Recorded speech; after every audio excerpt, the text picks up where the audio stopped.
এখনো বিচার পায়নি আরজি করের নির্যাতিতা। আর তারই জেরে রাজ্য জুড়ে বিভিন্ন সময় বিভিন্ন দিকে প্রতিবাদে ফেটে পড়ছেন সাধারণ মানুষ। একদিকে যখন পিতৃপক্ষের শেষে দেবীপক্ষের সূচনা, ঠিক তখনই একজন নারীর প্রতি এই অন্যায় অবিচার এবং পরবর্তী ক্ষেত্রে তার বিচারের আশায় দুর্গাপুরের 24 নম্বর ওয়ার্ডের বাসিন্দারা অর্জুনবাদ এলাকার সামনে ক্ষোভে ফেটে পড়েন। মোমবাতি জ্বালিয়ে অভয়ার বিচার কামনা করেন, পাশাপাশি দোষীদের শাস্তির প্রার্থনাও করেন এলাকাবাসীরা।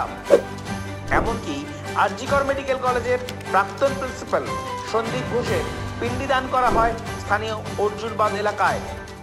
প্রতিবাদী কণ্ঠস্বর বাংলার মেয়ে অভয়া যতদিন না বিচার পাবে ততদিন এ ধরনেরই আন্দোলন চালিয়ে যাবেন বলে জানালেন দুর্গাপুরের 24 নম্বর ওয়ার্ডের এলাকাবাসীরা।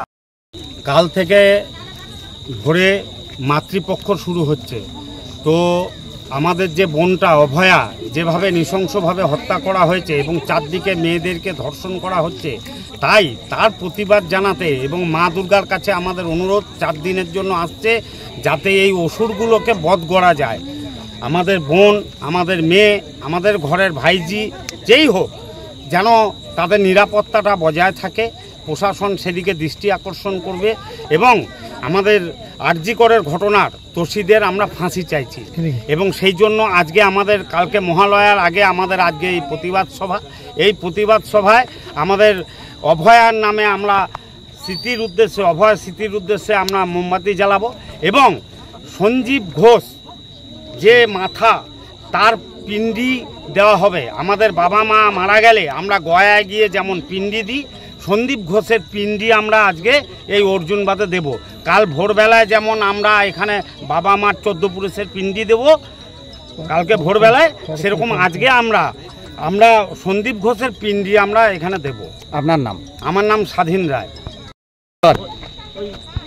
আমাদের এই প্রতিবাদের কারণ হচ্ছে যে আমরা চাই যে একটা ভালো বিচার ব্যবস্থার প্রতি আমাদের এই একটা আবেদন যে তাড়াতাড়ি যেন যে এই ঘটনাটা ঘটেছে, যে একটা জঘন্য একটা নিকৃষ্টতম ঘটনা যেটা ঘটেছে, তার বিচার যেন খুব তাড়াতাড়ি পাওয়া যায়। তার জন্যই আমাদের এই প্রতিবাদ। কি করলেন আজকে আমরা সবাই মিলে স্লোগান দিলাম, আওয়াজ তুললাম।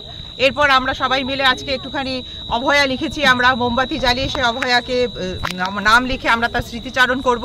এবং আমাদের এই মাতৃপক্ষ শুরু হবে আগামীকালের পর থেকে। আমাদের ঈশ্বরের কাছে, মা দুর্গার কাছেও আমাদের সকলেরই এই প্রার্থনা থাকবে যে মা তুমি এসো, এই যে অসুর দমন করে আবার এই পশ্চিম বাংলার সুবিচার দাও এবং সোনার বাংলা গড়ে তুলতে আমাদেরকে সাহায্য করো। আপনার নাম? আমার নাম সুস্মিতা দাশগুপ্ত।